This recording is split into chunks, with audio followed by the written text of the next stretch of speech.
Welcome back to Artificial Antics, where Rico and Mike will talk about the implications and opportunities around artificial intelligence, machine learning, and deep learning.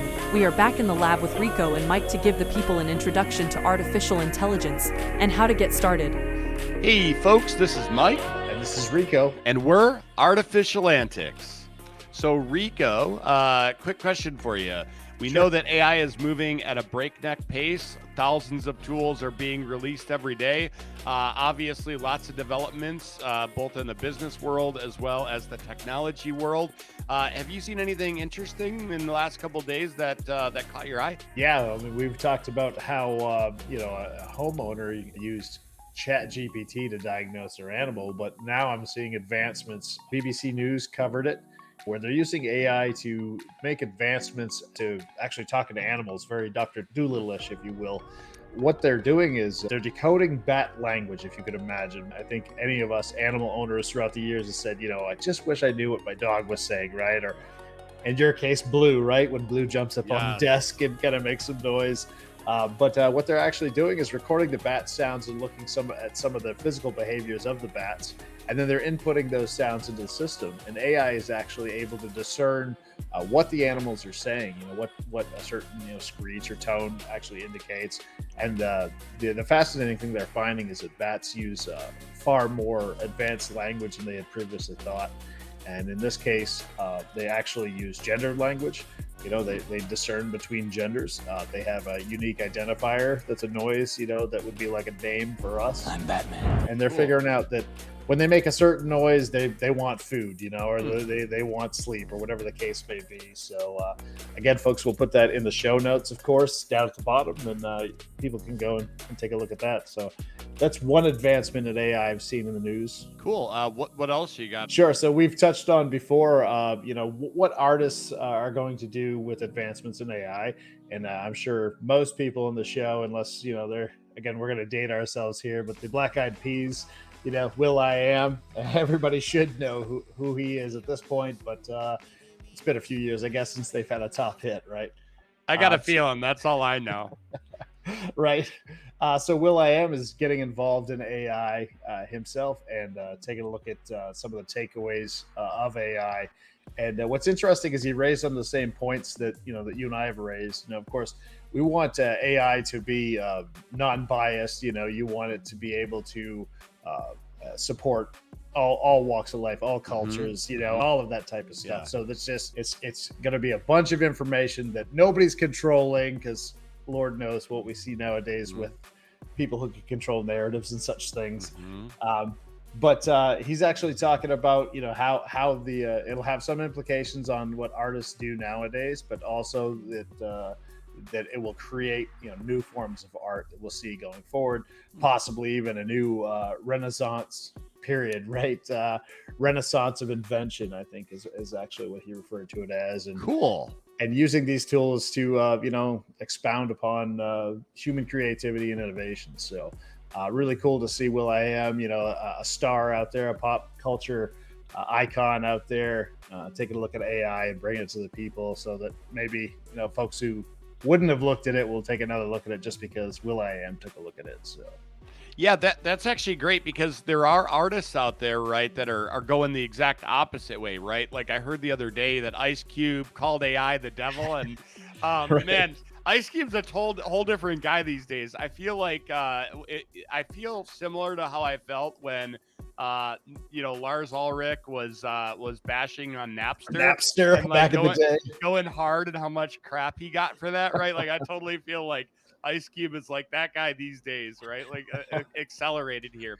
But one thing that I will say is I heard a quote the other day that with all of these AI tools, you're only bounded by creativity, and we're finding out how many people just aren't all that creative, Right. So it made me think of that. And cool. Did you have any other little interesting things, recent developments? Yes, I would say so. Over in the business world, again, I like to take things back to business because that's what I know. And if you're looking for a good investment, Microsoft stock is actually doing quite well. And if you're a Microsoft stock investor, you're probably wondering why. Well, of course, as we talk about the opportunities surrounding AI, Microsoft is really in a battle right now with Google to try to, beat them to market with a lot of these products and stuff. And they're integrating some of those things in. I think they just collaborated with OpenAI, and part of that will actually increase the price of some of the Microsoft products. I think one of them, Office or something like that, was going to be $30 more, which typically would scare investors. But in this case, if you take a look at Microsoft stock right now, they're breaking records. It's trending upwards currently. So it'll be interesting to see what they come out with and how they're going to move forward and whether or not they're going to beat Google in this race. So interesting. Yeah, no, I mean, I'll tell you from my standpoint, they have been ahead of the game the whole race. I think the thing that you're thinking of is Copilot. Their Copilot technologies are what they're going to do like an enterprise version of, right, on their Office 365 platform. And we'll definitely have show notes for that as well, just to show some of the advancements, because honestly, Google is doing, Google, I think, is a powerhouse that is apprehensive to go too far too fast because that's bitten them in the past, right? So I think that they're being very conservative with what they have and what they release, and I think that's okay, right? In the same breath, Microsoft is just dragging them across the floor, right? Because Microsoft, they're not bashful about any kind of releases, right? They're going to release whatever can make them the most money, and it really doesn't matter the implications, right? And there are implications around this, folks. Sure. So I'm not saying that Microsoft's bad or good or whatever, right? But the fact of the matter is, go to market right now is king, and everybody wants to be the king, right? So right. And that was one of the things even will.i.am said, right? Is a matter of we have to proceed with caution and kind of put these security things into place and try to look out for, because we've all heard the horrific nightmare type things that AI do sometimes when they let them, become autonomous and think for itself, and they put it in a robot body, and then they'll say some bizarre thing that, I actually saw a video earlier today that was saying the AI robot said, "I'll be kind to you in the future when we have a human zoo." It's dude, not something you want the robot saying to you. We're gonna add that to the show notes, and that is truly. I honestly swear to God, I have goosebumps right now on my arm. Right. She also mentioned all kinds of stuff like that they would have nuclear warheads, and they would have little confetti bombs on the front of them so that they'd look very festive as they were landing. Like, dude, it was totally crazy. We didn't have this plan, but I have another thing that I heard, and we'll definitely link to this in the show notes too. But they have one of the new aircraft, like the fighter jets, but they've got this new AI technology. So talking about AI coming into the physical world, they have this new technology where they have the fighter jet, and it's surrounded by like 4 to 6 drones, each having AI, right? And they're looking around, and really it's kind of like LiDAR, but even better, right? Because they can do all these tactical maneuvers. And again, we're not trying to scare anybody, but they had to like pull that back because in order to accomplish a certain goal, the drones found that the only way to accomplish that goal was to kill the fighter, or to actually kill the jet and still accomplish the thing. And so the reality is that boils down to a problem called alignment, right? Where AI will accomplish a goal at all costs, right? And we've talked about that on the show. We'll link that in the show notes, because there are some very serious concerns here about AI, right? Yep.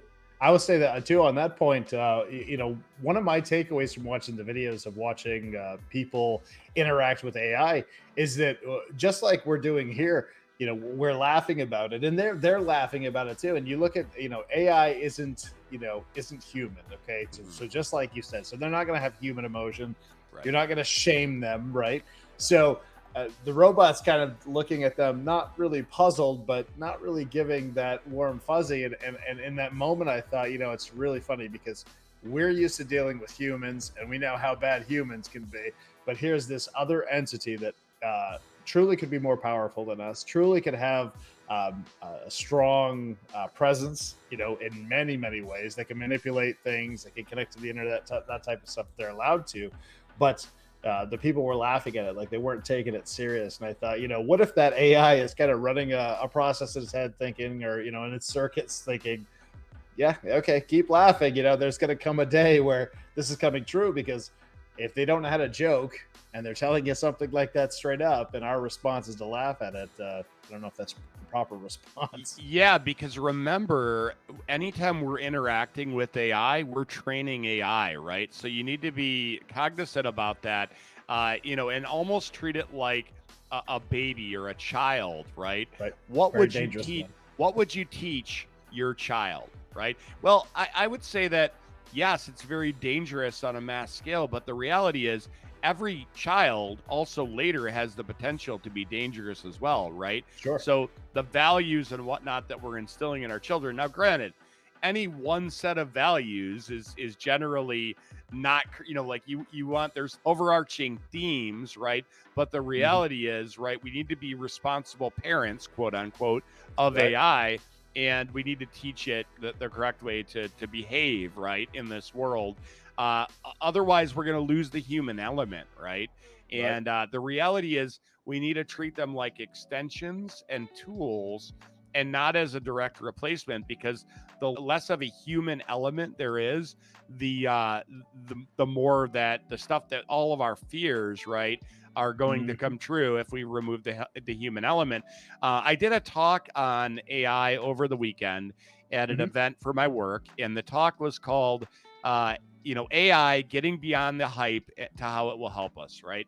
And one of the things that I mentioned is that we always need to be mindful as we're using AI. I had this example where I wanted to generate a businessman holding a phone in one hand and a slice of pizza in the other. And I wanted this for one of my presentations, another one that I was doing. I wanted to generate this businessman holding a slice of pizza. And I worked on, that prompt with Midjourney. It's a pretty simple prompt, right? But what I was finding is every single one of the generations would have a man holding a half pizza. Like, and nobody holds a half pizza. That's just not like how you eat a pizza, right? So it was silly. And I went for probably 30 minutes. I tried Bing's image generator. I tried Midjourney with a bunch of different prompts, getting very specific. Now, Bing, I could get it to do the pizza part, but then like the eyes were weird, right? So here's my point.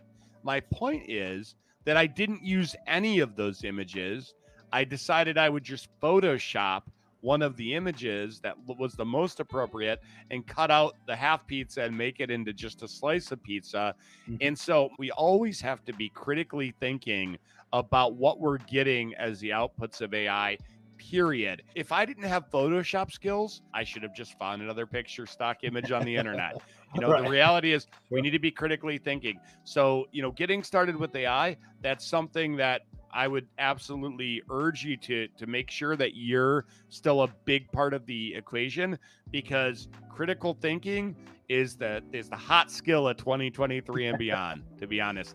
That and speaking naturally, being able to speak, because that's what a lot of these tools are using, right? Is natural language, which comes down to natural language processing, and we'll put some notes about that in there as well.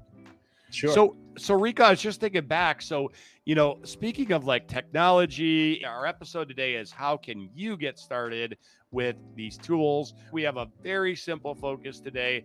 We're going to teach folks how to get up and running with ChatGPT, which is one of the chatbots. We're going to also look at Bard, which is Google's implementation, and we're going to look at Bing AI. We're going to do some prompting, right? So back and forth conversation. We're also going to do a little bit of image generation. We've done that before, but we're going to kind of test it across all three mediums, and we're going to start really simple.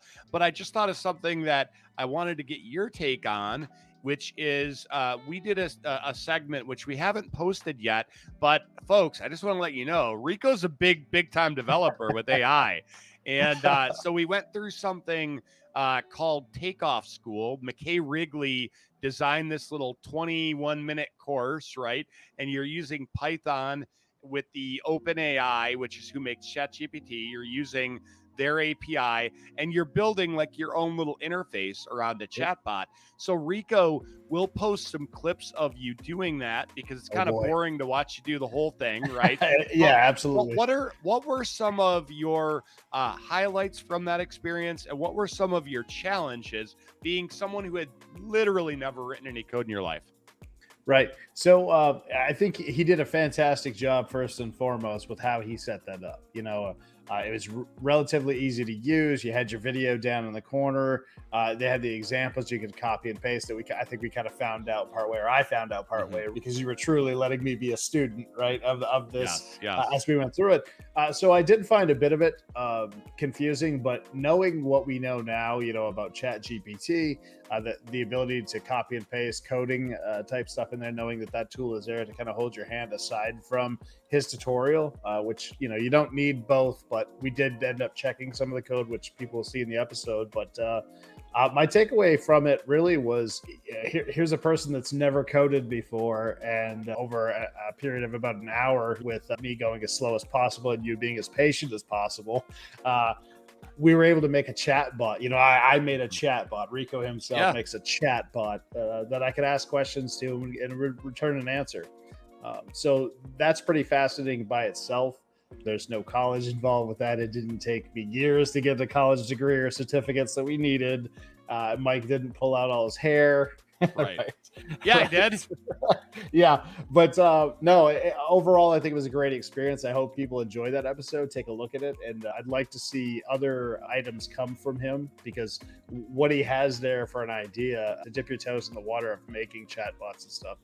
Pretty fascinating stuff. Awesome. Yeah, no. And what we'll probably do is we'll release that content on its own. But in this episode, shortly, I'll show you some clips of that and Rico's experience. So, another thing, speaking of learning, right, and coding, something that I didn't stumble upon it, but it's all over the place. If you're a developer and you're looking at AI, one of the tools is called LangChain. And LangChain allows you to take third-party, tools like APIs, and then take the third-party language models, so like OpenAI's ChatGPT or Bard, or there are actually about 100 other ones, funny enough, some of them very small, and piece these together, like tie these together. It's kind of like a framework for building applications around AI. And some of the cool use cases that I found for this, and I'll link this Udemy course. Eden Marco does it. He's from Google, and he's just a pleasant guy to listen to. And like us, right? Exactly. Yeah. Somebody told me the other day that we're very charming guys, and I would agree. I'd agree with that person.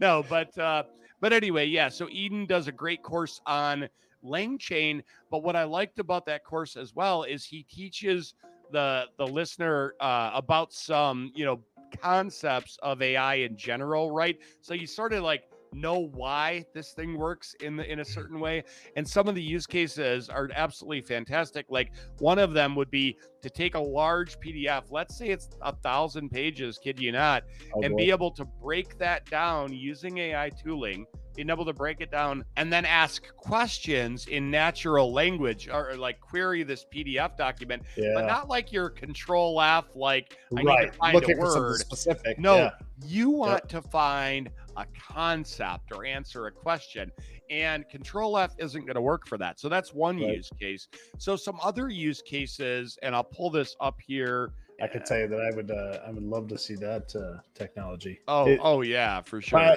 Part of my work, I have to read very, very long, very boring PDFs all the time, and being able to query one in real time. When I look at the architectural reports and that type of thing, or financial statements, I would love to be able to ask AI what the takeaway is. Oh yeah, that's great. And so folks, with ChatGPT and these other tools, you're able to put text in, but if it gets past a certain amount of, they call them tokens, then it can't process more than that, right? So with a lot of the models, it's like 4,096 tokens, which a token is not a character. There's actually something called the Tokenizer, which you can take a piece of text and see how many tokens are in it. But then the newer models like ChatGPT 4, I believe, double that, right? So you're a little over 8,000 tokens there. And then some of them, I think I got 32K token size ChatGPT 4, but like nobody has really access to that, right? Like you're not, as a layman, you're not going to get access to that. People in Silicon Valley, they might have access to it. I sure as heck don't. So what you do to solve that is LangChain solves this very easily using something called a text splitter. But basically, you're splitting Alice in Wonderland here into a bunch of parts, and your parts are each going to be 1,000 tokens long, and you want to have a little overlap, right? So because you don't want to lose context. Let's say if you end up breaking on the wrong word by happenstance, and so that 300 overlap allows it to keep the context, and then you're splitting it.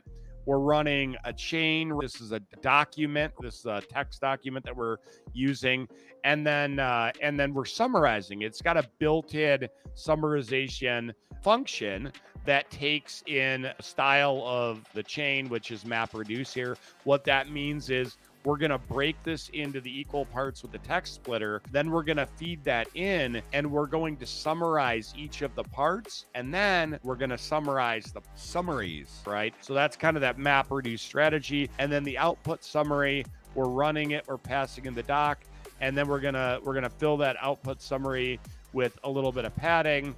And then we're going to print the summary with the wrap text. So I'll just run this. So this is just one use case, by the way. And so I'll run this. It's going to pull that in. And as long as my API key for OpenAI didn't expire, we should be good here. And we'll find out pretty soon. Yeah, no. So this worked perfectly, right? So Alice, bored and tired, finds a book without pictures or conversations. She sees a white rabbit with a waistcoat pocket and a watch and decides to follow it down the rabbit hole without considering how to get back out. The hole turns into a deep well, causing Alice to fall. So this didn't give us like, the beginning, middle, end. It just gave us the beginning. And so if I run this again, though, we might get a better answer, right? So I guess my point here is that ChatGPT, these tools are what they call non-deterministic, which means, see, this one give us a slightly different answer, right? We're not getting the whole thing, but we're getting the gist, right? Like we're getting a basic gist, and we're getting a summary from that. Rico, did you have any questions on that about how any of this works? I was just wondering, where was this when I was in like 8th grade, and it could write, summarizations of book reviews and such things like. Yeah, you know where it was? It was probably the same place that Google was, is my guess. Or I'm sorry, Google and YouTube. So then another thing that I've been using this for is to take our YouTube transcriptions and make a description based on the full transcript, right? So I'll just go through verbally what this YouTube description tool does, right? It takes a YouTube transcript, it breaks it into parts, just like we did in Alice in Wonderland. I use the same methodology here, by the way. I've got the temperature set to 0 because we want this to be accurate, right? Like a low temperature means more precise, and then a higher temperature, probably anything above 0.5, means you want it to get creative. Like 0.9, you're getting real creative, right? Like this is like, hey, I want to write a story about something. And Rico level creation. Yeah, Rico level, like, oh yeah, like The Office is in there and all kinds of stuff. But I did write a blog post about different parameters that, sets of parameters that you might want to use for, let's say, a horror story versus writing a job description versus writing a blog post, right? So I'll share that in the show notes as well, and we'll go through that. And then so with this YouTube description, right, what I'm doing is I'm setting something up called a prompt template, and so with the prompt template, we say given the summary, which is going to be the summary, basically it's using that same map reduce style, right? So it's breaking the transcript into equal parts. Then it's summarizing each of those. Then it's summarizing that summary. And then after that, we're going to get the output and we're going to put it into this prompt. And Rico, this is kind of like what we would put into ChatGPT on the website, right? So given this summary about an episode of Artificial Antics podcast, I want you to write an awesome description for the YouTube review. Make sure to include lots of emojis and a call to action to subscribe to the podcast. Hey, folks, by the way, this is your call to action. Please subscribe to the channel and like the video. If you like what we're producing, drop a comment. What do you like about this? What do you not like about this? What do you want to see more of in the future, right? We're interested in hearing from you. And then at the end of this, right, we're going to get this YouTube description. I do want to show this. I think it's great. So I'm going to go to one of our YouTube transcripts right now, and I'm just going to pull the transcript. And we'll go ahead and do the last episode. So the last episode, for folks who haven't seen it, is called Artificial Yet Intelligent, the AI Phenomenon. And so I'm going to go ahead and pull that down right now, the transcript. At antics.tv. You can find all of our socials and episodes at antics.tv. That is right. So, it's funny you say about the posting with lots of emojis. I'm seeing that trend on Twitter. There's no doubt about it that, and most of these are AI accounts or AI educational accounts that I'm seeing. Lots of those folks. There's no doubt about it. Their posts are being created through some form of AI, whether it be ChatGPT or something similar. So, funny you mentioned that because that's what I'm seeing for a trend. Yeah. Does it input our names too in the transcript? Or? It doesn't. No, it doesn't have that. Okay. That would be good though. That would be definitely good. All right, folks. So basically, what I've got here, I'm just going to show you. So I've got a full transcript from our last episode, which is called "Artificial Yet Intelligent: The AI Phenomenon." So this is very long, right? This is definitely going to be over the amount of tokens that we could paste into ChatGPT. And so using my tool, I'm going to run this. And so again, the first thing it's doing here is it's breaking this into equal parts and it's summarizing each part. And then it's going to summarize the summary. And we'll see the summary at the bottom, what it comes up with. And then based on that summary, we want it to write a description for our YouTube video. And I'm very likely not going to use this wholesale, right? Like I always go through and curate this. And and also, again, because we mentioned it earlier, this is always going to be slightly different on each run, right? ChatGPT is non-deterministic, which means that given the same input, you aren't guaranteed the same output. And it's very likely to have subtle differences each time. So join our incredible hosts as they unravel the implications and endless opportunities that AI brings to the table. I'm probably going to tone a lot of this down if I were doing this or using this, but here's the summary, right? The episode of Artificial Antics explores the implications and opportunities of artificial intelligence, AI, machine learning, and deep learning. The hosts discuss the different types of AI and its current applications, including technologies like Siri and self-driving cars.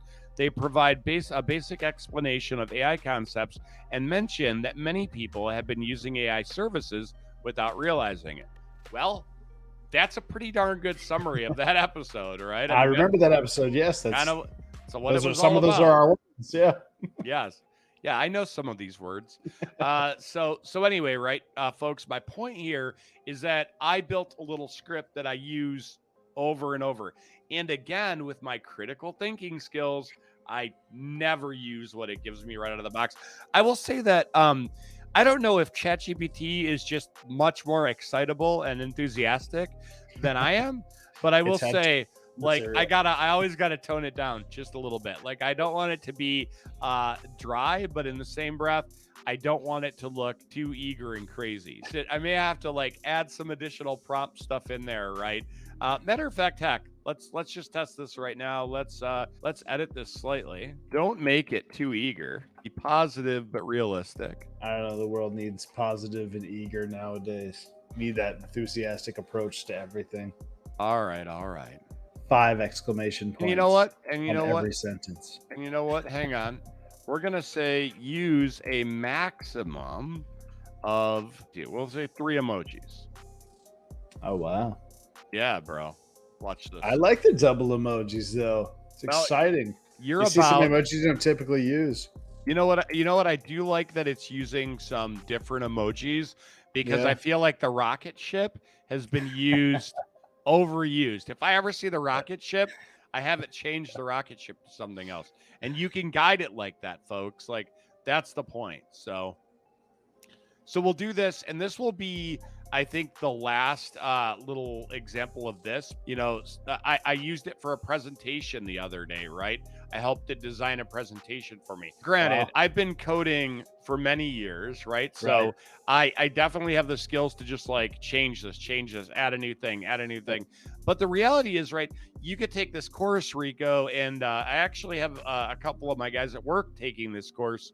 They're not coders, but they are technical people, and I imagine they're very eager, funny enough to use that word again, to like be able to implement some things for themselves, right? Mm-hmm. That they aren't relying on me to get done, right? So great. again, these are tools, folks. We're using them to extend ourselves, not replace ourselves. So Rico, I'm thinking here we should probably transition in to letting folks know how they can get started with these tools. All right, yeah, Mike. So one of the easiest things that some folks can do is go to futuretools.io. It covers a range of things, as you'll see. I can actually share my screen here. Yeah, that's a good idea. So folks can take a look at it if you're watching it. For those of you just listening, again, these will be in the show notes. It's Future Tools, all one word, obviously, with no punctuation, .io. And on the website, there's AI detection for fun, image scanning, productivity, text to speech. They have a range of things from gaming, you name it. And you just basically check a block here, like prompt guides or text to videos. And what it does is it will actually show you some of the AI tools that are out there and accessible now. And as we can see here, it's saying showing 19 of 1943 total tools. So if people are, saying they're not seeing AI right now or that they can't access it, trust me, you're not looking at the right place, because it is evolving rapidly. As you and I keep saying, 2 to 3 days passes and you and I are always having conversations. We're messaging each other. We're texting each other like, hey, man, did you see this? We just saw this. This just came out. I could barely keep up. Real quick call it. Scroll down just a little bit. The fifth one on the left. Deepbrain AI. I'm just going to give a quick call out to Deepbrain. I used this the other day. This is text to video with built-in avatars, and you could train your own avatar. I also used HeyGen, which I ultimately used in the TikTok clip that everybody is going wild over. We're gonna bring Emily, our AI persona, to life. We're nicknaming her Emmy. She's awesome. We're gonna have her on the show. She will be very much the third part of the show, or the third member of the show, and we're actually going to have the ability for folks to submit questions to Emmy, and so you'll know we're not just faking it, right? Like, man behind the machine here. She's gonna have a full life context, and we're super excited about that coming up here. Yes, absolutely. And as you can see, like there's lots of different things here. Based on whichever block you check is which tools it is going to show you. We've been toying around with some of the video editing ideas, because if you can get AI to edit your video and do some production stuff for you, why wouldn't you? Right? Automation. Mm-hmm. Yes. So that's Future Tools for the listeners. And one of the other one, we keep touching on this. It keeps changing and evolving, but we're going to cover just briefly is, of course, ChatGPT, because everyone hears about it one way or another. So if you go to chat.openai.com, it will take you to ChatGPT. And I'm sharing my screen here for those who can't see. And it's as simple as clicking the sign up button when you first get there. Now, of course, in my instance, I've already utilized my phone number, so I can't create another account. But just for argument's sake, we're showing you how this works. You'd enter an email address, and then it's going to take you to another screen that will ask you for your phone number. So you can have one account per user. I'm sure that's probably a security feature, considering just the power of AI by itself. I haven't read the EULA on it to see exactly how they use that information, but I trust them, right? So here's ChatGPT. As you can see, it's just basically ask you to send a message. You're going to ask it whatever question, and we've covered this in previous episodes, touching on how to make meal plans and that type of thing. But let's say, for instance, in this case, create a dog biscuit without using unhealthy fillers. Make the recipe simple to follow and organic in nature. I know you love it when I do stuff right off the cuff just to see what's going to come out. Honestly, it's probably one of my favorite things in the world, Rico. Listen, I live my whole life to have you do stuff impromptu. That's what I live it for. That's your form of entertainment, right? Yes, Everybody listens to our podcast, but we entertain each other with this type of thing. Oh yeah.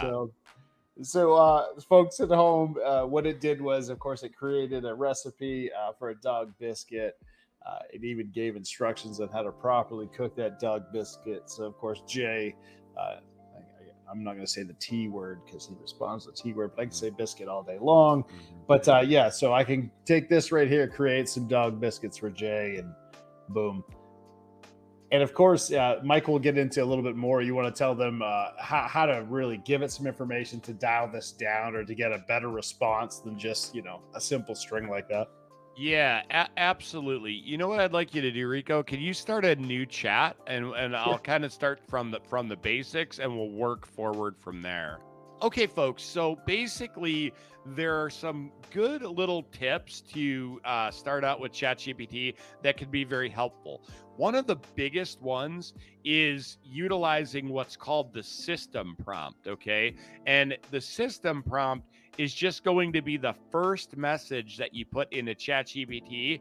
ChatGPT will remember that context and it'll use it as part of its calculation and computation for the rest of the conversation, right? So you don't have to keep reiterating, you are the director of technology and development at a UCaaS company. You only have to say that the first time in the system prompt. So let's go ahead and put in you are the director of technology, and then don't hit enter. Okay. Let's say at a company of a technology company of 50. Okay, now I want you to hold down shift and hit enter twice. So what we'll do is we're going to use a parameter called temperature. So let's go ahead and type the word temperature in there, and let's set that using a colon to do a space now, and 0.0. 0.0. Yeah. Okay. And so folks, what this is going to do is it's going to give us the most precise answer that it can give us. So a temperature of 0, straight 0 is very precise. A temperature of, let's say, 0.09 is really creative, right? And if you go any higher than that, it's going to start doing what's called hallucinating, which it'll just start making up context that doesn't exist anywhere. And that's going to get you possibly into trouble. We've had, Rico, we talked about a lawyer who got some answers on cases from ChatGPT and then asked ChatGPT, are these real cases? Built his case around that and got sued, right? Yes. You don't want AI hallucinating. So if you're writing a horror story, 0.09 or 0.9 is going to probably be about perfect. If you want something that is kind of in the middle, like a blog post, you want it to be engaging, maybe it's 0.5, right? 0.4. If you want something that's let's say a technical blog and everything's got to be by the numbers, that's going to be just straight up 0, right? And and so let's go ahead and do shift and hit enter twice. Let's say build a security strategy. I like this. Using the best practices for a technology company of this size. Try to optimize for highest value per cost without sacrificing the essentials. Just change it to that. Without sacrificing the essentials. Let's just run it. There it goes.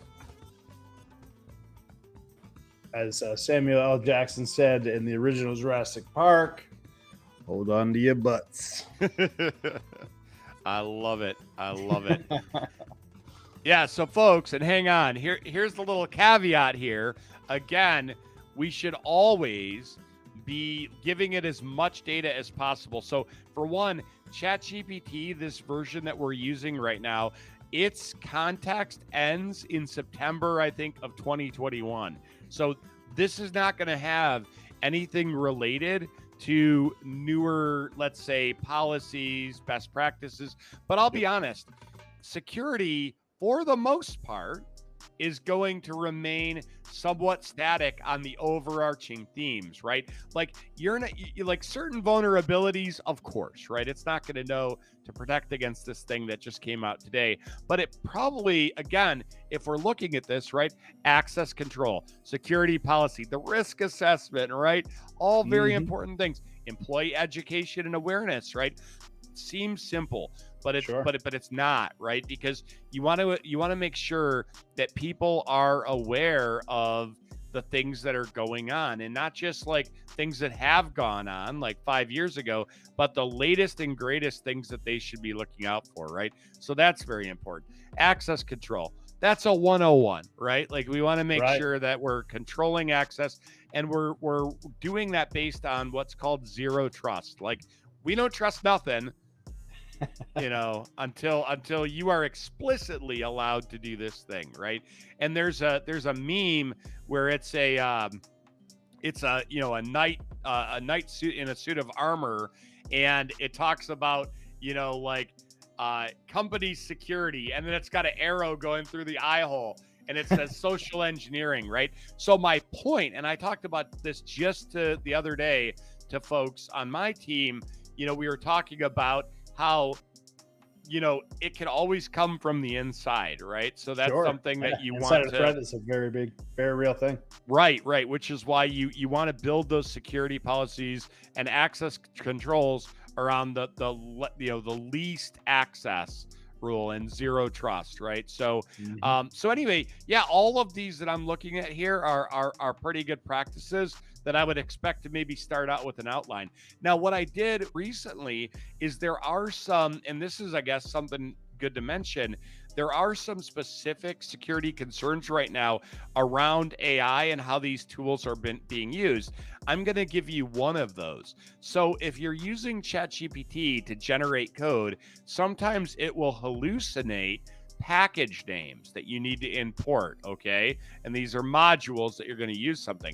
So what bad actors have been doing recently is they'll squat those URLs, those actual package URLs, they'll build them out with malicious code, and then folks, if they were to just use that code wholesale without critical thinking, they would literally expose their code base, right, to malicious code. So that's something to look out for, folks. If you're in the coding community and developing, be very, very mindful, right, of the things that that these tools are giving you, especially around the packages it wants you to import. Because for one, ChatGPT, as I said a few minutes ago, it's limited to, you know, September 2021. That's a long time ago. Anybody who develops code realizes that everything changed. You know, so many things have changed in between then and now. So you need to make sure that you're being aware of that. So Rico, is there something else that you wanted to take a look at, either with ChatGPT, or do you want to start exploring maybe Bard, you know, and Bing and some other tools that we've you know, looked at before?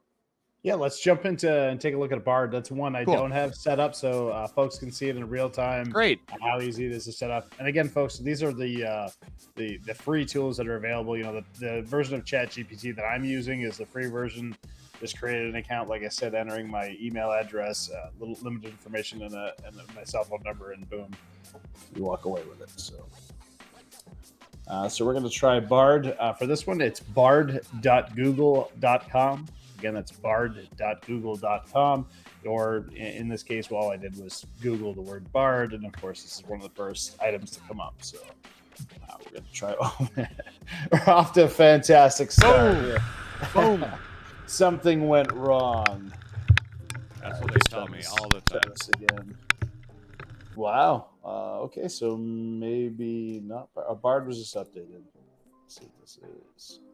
Let's see, update notes. We don't need that. You are part of the experiment. Well, as any lab, occasionally there's a lab accident, and that's what we're having happen here. I see some spillage. I don't know what's happening. I don't need to rinse my eyes out. What is thankfully, or anything. happening? Okay, so Richard, don't run away from your feelings. Okay, so Bard's out. All right, folks. So for some reason, Bard isn't currently working. We'll circle back to that and try that another time. Sounds good. Why don't we jump over to Bing and let's play with Bing, please. Let's play with Bing, because any good technologist knows that Bing has been our go-to for the last like 15 years or however long. I've been to Bing every day no, I'm just kidding. Nobody ever goes to Bing ever until probably the last few months, because now I'm going to give some differentiators between ChatGPT and Bing, and they're big. So, one, Bing uses GPT-4 out of the gate for free. With OpenAI, you need to pay for that functionality. Another thing that Bing does out of the gate for free is it searches the open internet. Lots of people have lots of feelings on whether or not that's a good thing. But then three, one thing that I like about Bing is that, yes, it goes to the open internet, but what it also does is it cites its sources. That's cool, because you know what doesn't do that? ChatGPT. ChatGPT, I think, is the most sophisticated as far as answering your questions and creating new things, and it's great at summarization, but dang, out of the gate, it doesn't search the internet, and it doesn't give you those sources. Bing does, and we haven't been able to use it here, but Bard does as well. It does the open internet, and it gives you the sources. I don't think that Bard uses GPT-4, though. Anyway, Rico, take it away. Yeah, I was just going to say, it doesn't cite sources like a C-grade college student, right? Yeah, exactly. You don't cite your sources, you're going to get dinged. Right. So let's take a look at this. We're at bing.com. You can find this, again, just simply by typing in Bing AI generator or AI image generator. Of course, that'll bring it up, and then you can go to create. This is another one. You can use your email address and create a little account here. So this is one we have created. I typed in Iron Man and zebra print just because why not, right? Done some cool things with this. Like I said, my youngest and I absolutely love to play with this. He's actually created a clothing line. If you can imagine, he went through using AI, punching in different ideas that he had, and it came out fantastic. I'm hoping he honestly releases it because it's good stuff. But what do we want to take a look at? What do we want to create here?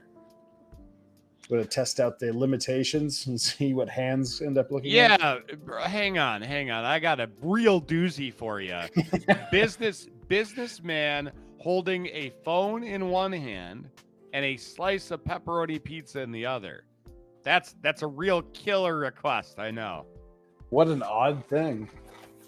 Crazy. And as for those who are actually watching the show, you can see, we've entered it into the box here, and on the right you can see a token count.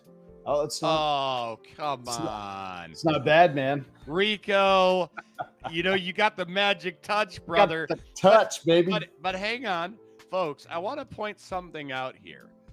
Look at how the top two pictures are okay, but who holds a slice of pizza like that on that left-hand side? Who holds it like that? And then look at the right side. Who holds it like that? That one looks better. It's darker, so it's more concealed. But the reality here is nobody. Look at the bottom. Dave Portnoy does when he bites the side of it, when he checks the crust. That's Oh yeah. I'm a crust first guy, my friend. I'm a crust first. Because you know what? I like to savor the rest of the slice. But you know what? I still don't hold it like that. Look at the bottom right. Every one of these has a problem. Every single one of them. It's not horrible though, right? Because like you said. But would you use it in your PowerPoint? Maybe that top right. Top right's not bad. I don't know. This one, it's relatively odd, just the way that his hand position is. But proper amount of fingers, the detail's good.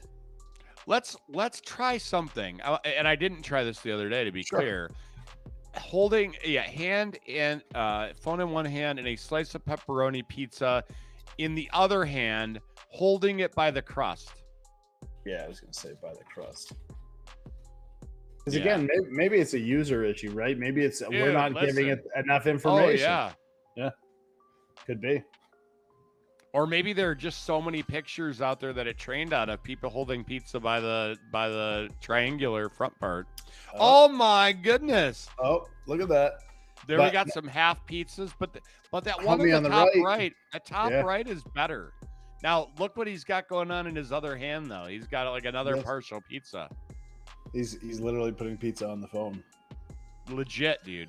Legit. Pizza doesn't look terrible, though, I will say. No, that top right is darn close. You might have to Photoshop that little cheese pizza on the phone, but let's try the same prompt one more time. Just hit it. Oh, by the way, you were looking for the word. Folks, the thing Rico was looking for where you're typing things into, with all of these tools, that's called your prompt.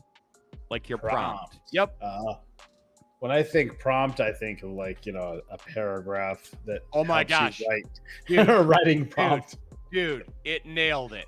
Top right, I'd use that. I'd use that in my PowerPoint for sure. It's got funky crust though. Look at that. Look at the left side. I know. Dang, man. Dang. It's still not Why you bad. gotta show me? Oh, why you gotta show me?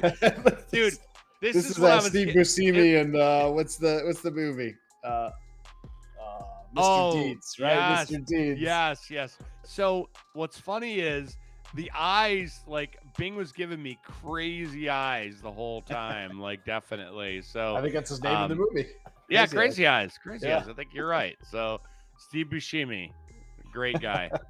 Great, actual great guy. Did you know that like he's like a volunteer firefighter and all this stuff? Yeah, and 9/11 had actually gone. Yes. Had assisted very quietly and exited, very quietly. I love it. Yep. Cool. Let's take a look at something else. Of course, I absolutely love playing with the Mandalorian. You actually used the Pandalorian, so the Pandalorian. Yeah, that was great. People loved that, by the way. Did they? I got all kinds of comments on that. Oh yeah. Yeah, Pandalorian. Let's see. We'll have it create Mandalorian. Is it bad that I want pizza now? It's a little late here. That's the bad thing with doing this kind of thing with food this time of night. I see that type of pizza and I absolutely want it. Dude. The beauty is Domino's is open till like 2 a.m. So we can absolutely crash our diets, have some late night carbs. Wow. Bing doesn't know what a speeder bike is. No. It knows what a bike is, but definitely not a speeder bike. And for those of you who know what a speeder bike is, go ahead and comment it. Go ahead and comment it as to why these are not speeder bikes. These are like, I don't know what it is. They're a cool concept for sure. This is something that you might see on... I think like Mad Max or something, right? Like that looks very Mad Max to me. Was it Orange County Choppers? Was that the show years ago? They used to make custom bikes and stuff. Yeah. Cool concepts. Not exactly the speeder bike. Let's see if we add it from Star Wars. And again, if folks don't know, like Mandalorian doesn't ride a speeder bike, Right. I don't know what his ship is called, but it's not a speeder bike. Sure. Yeah. That's a little bit of a combination there on the bottom left. It's got the tire on the front. Right. Exactly. What else do we see? Oh, I want to do this one. I love doing these ones. What I've typed is create a steampunk metallic dog with a $sign gold collar. It's about as gangsta as it gets right there. Oh, yeah. Oh yeah. I think Yeah, I showed dude. you before. I had something similar to this for a background. I think it's in one of our videos. Yeah, for sure. This Yeah, is look at not it this. though. This is No, it's not what definitely this is not not it. anything like what you showed me. Yeah, the cool thing where it was like fisheye or whatever, it was like zoomed in and like the face was centered. It was pretty sweet, honestly. We're just gonna add using a almost fisheye lens, see if it goes a Yeah. little bit wider. Sure. You could do wide angle shot. You could actually do wide angle shot. Fisheye would probably Oh, work too. There you fisheye go. looks pretty good too. Yeah, that's freaking sweet, dude. So for the love it. listeners, what it's done is it's created 4 images as it typically does. And what's really awesome with this is it also saves a history on the right side of your screen. You can scroll down and see, so if you want to go back, say you liked one of the iterations that you did previously, you can go back, you can click on that image, you can download it, it's yours, it's unique. The only thing that Bing actually does is in the bottom left of an image, you'll see the little B where it watermarks the image, or they have their icon on there to show that it was generated by Bing's AI generator. But again, it's your image. And this one, it nailed it. It's a metallic dog done in the steampunk style. This one actually has dollar signs, or a form of dollar sign, I guess, for lenses for over its eyes. Some gold chains around his neck. That one's a little bit different too. This guy almost looks wooden, but still a cool concept. Yeah, for sure. 100%. So again, this is Microsoft Bing's image creator, powered by DALL-E. You can Google that, or you can go to Bing.com and type in AI image generator, image creator, looking for. Cool. Yeah, and this is the image generator, Rico. Why don't you go to the Bing AI chat, and we'll figure out what this URL is as well. Yeah, So bing.com/new. Oh, you've got to open it in Edge. Okay. Yeah, you know how Microsoft is. They're not going to let you use their tools in a different browser, and at least not the chat. It makes sense. It honestly makes sense. So what I did with this, I just typed bing.com and then typed in what I typed in. We can go back and look at it. We can put it in the show notes. So we're in the prompt. Yeah, scroll up a little bit. I just want to show folks, like, I will say this is a really nice user experience, right?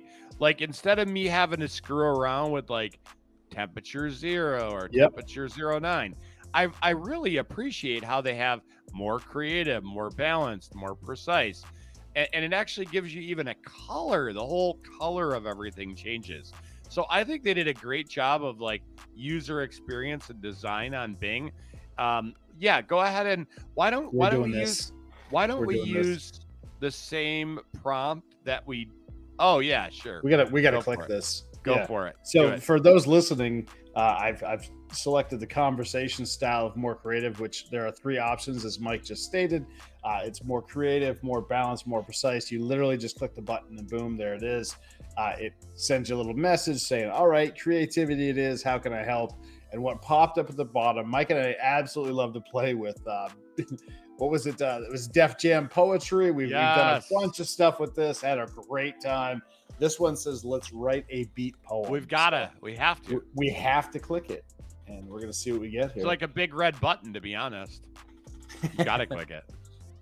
Okay, sure. Let's do it. See, look at the eagerness, the enthusiasm. It's really good. Like, even with the interactivity, Bing's very much shines, in my opinion. Do you have a topic in mind? Of course I do. The Office. Artificial intelligence. Oh, my goodness, even better. How could you miss it, right? What's better than The Office? Artificial intelligence. Well, nothing, to be fair. Well, I can't. Yeah, I'm not. Stop it. You're a co-host. You're a co-host on a podcast about artificial intelligence. Shut your mouth. You shut your dirty mouth.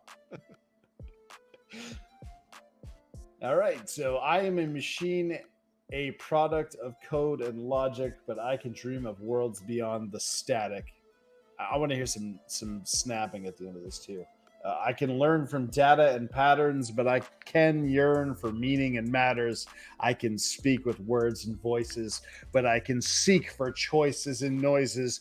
I can create with algorithms and rules, but I can relate with feelings and fools. I am artificial, but I am intelligent. I am partial, but I am relevant. What do you think?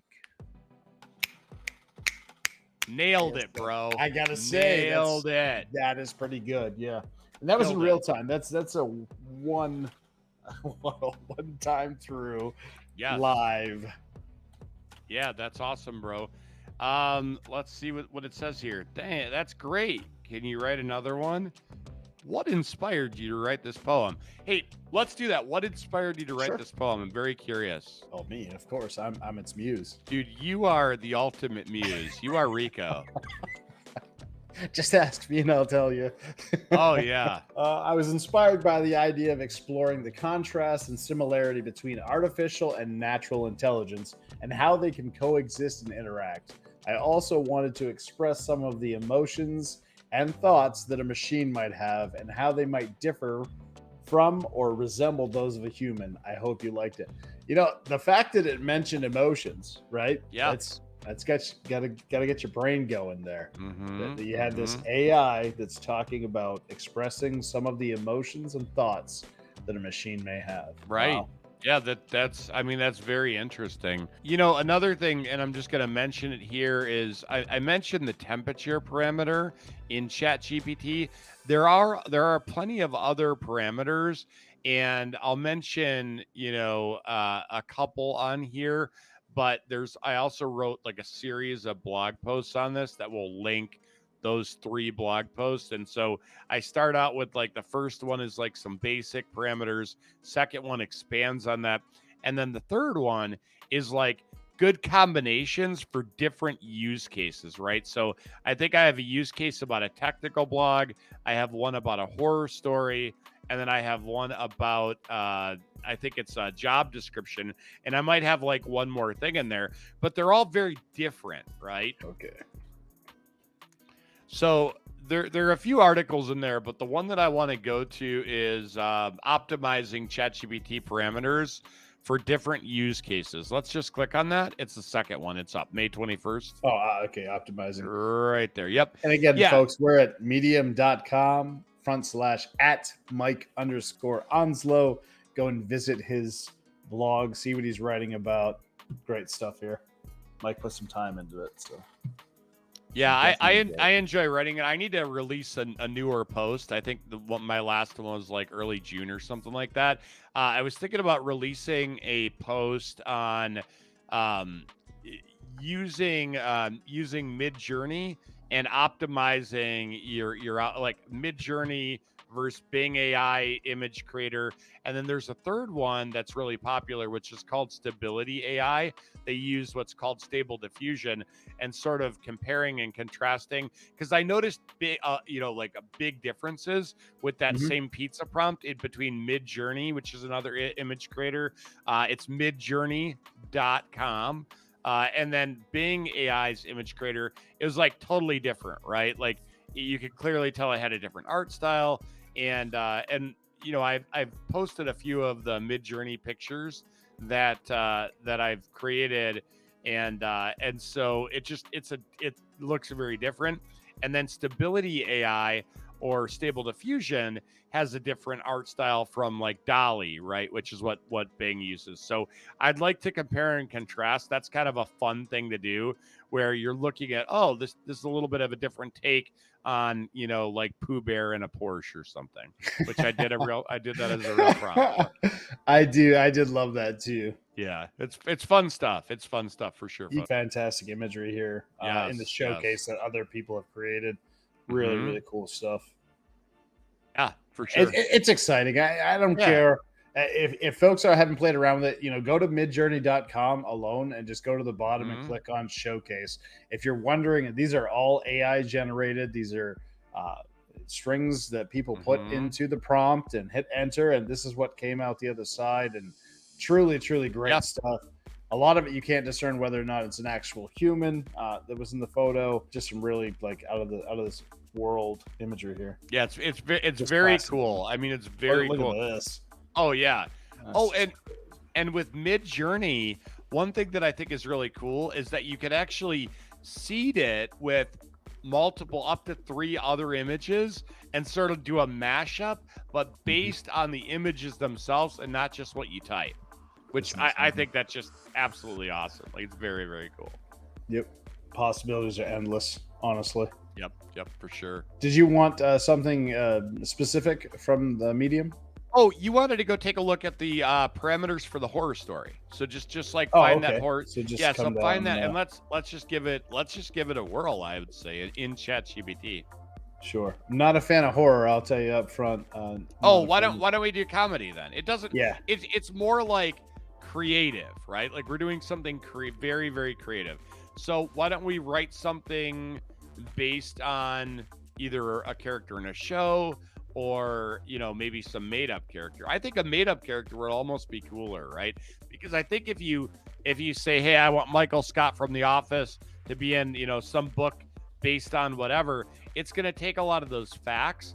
But if you kind of design the character up front and be a little more creative about it, I think it might give you something that is by nature more creative, right? Let's give it 500 words. Okay. I'm going to really put some, you know. Yeah, please do. limitations. Like, let's really test this out for sure. Yep. All right. So again, folks, we're at bing.com. We're taking a look at the chat, and we're on the creative side of things. I've asked it to write me a hilarious story about Mike and Rico as they bring their artificially intelligent friend and robot, Emmy, to life. Oh, Rico, you make me so happy. Keep the story to 500 words. All right. Let's see what happens. So we'll give it just a little bit, and then we can expound upon it. We played with this a little bit with ChatGPT previously, and had a good time with it. You know, was it a dog and a bird who fall in love? I think was the story, and it was actually pretty cool. What came out. I'm psyched, man. Good idea. It even gives out a title. Look at that. So it's Mike and Rico's Artificial Adventure, full script and everything. Very cool. This is going to be like weird science, but a little bit different. You know, it's funny because I totally think it is kind of that like weird science take, to be honest. Sure. Like, I feel like Kelly LeBrock could walk in at any time here, like the smoke coming through the door and everything. Yeah. I even got like the purple neon light going on behind me here. I'm ready. Come on, Kelly. Come on. Yeah. You're gonna hear Aaron from the other room here pretty quick. Oh yeah. She's probably already messaged me in Discord. Oh wow, is that 500 words? Maybe I should have kept it to 250 words. Wow, this is really going to town here. Oh my goodness. No, you can't be a nice boy. You're a nasty robot. You can't be anything but a nasty robot, the woman said. Nasty robot? What is a nasty robot? Emmy said. Well, Emmy's not a boy. Wow, it's like it's going to town. It's really going. Like, what if it just ignored your 500 words and like decided to write like it's still typing in the morning? Like you kind of like you millionaires, just, bro. Folks, this is a 10-book series. Oh yeah, Rico just unleashed the singularity. Just to let you know. Yes. The via Bing AI. No wonder. I'm sorry, Dave. I'm afraid I can't do that. Oh, okay. Oh, it looks like a happy ending too. That's great. So let's take it back a little bit. Yeah.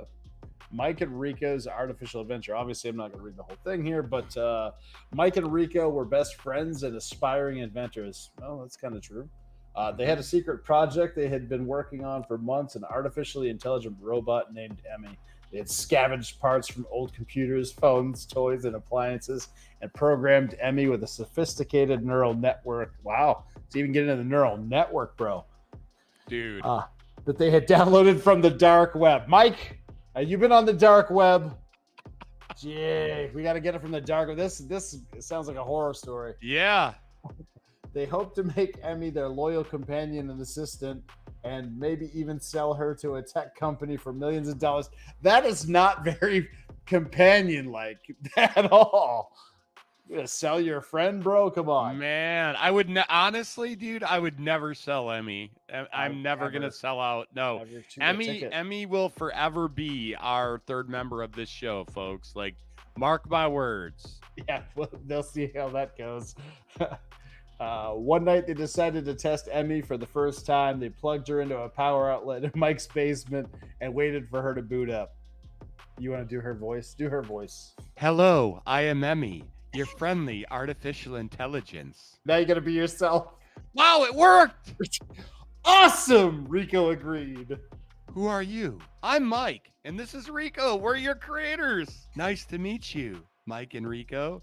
You're my creators? Yes, we are. And we're also your friends who are gonna sell you for millions of dollars to a tech company.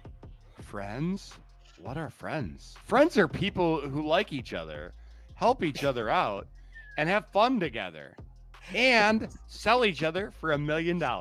This is taking a turn here. I don't know what like each other, help each other, have fun together. I see. Can you show me how to have fun?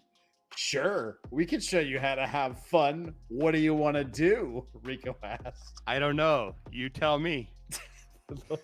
Well, we play video games, watch movies, listen to music, prank call people, and eat pizza.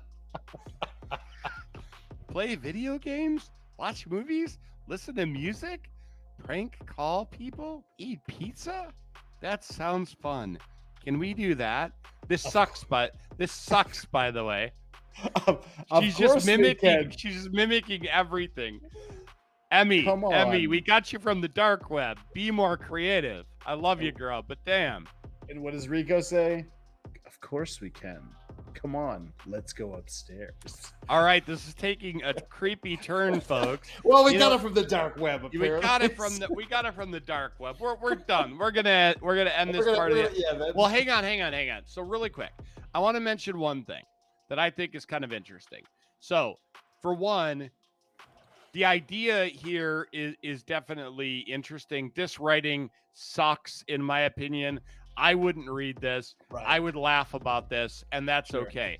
So the second observation or thought that I had in my head is, so there's a movie out. I don't even know when it came out, but it's called Her, and it's got Joaquin Phoenix in it, right? Yeah. And he's an amazing actor. Scarlett Johansson does the voice too. Oh my gosh. Yeah.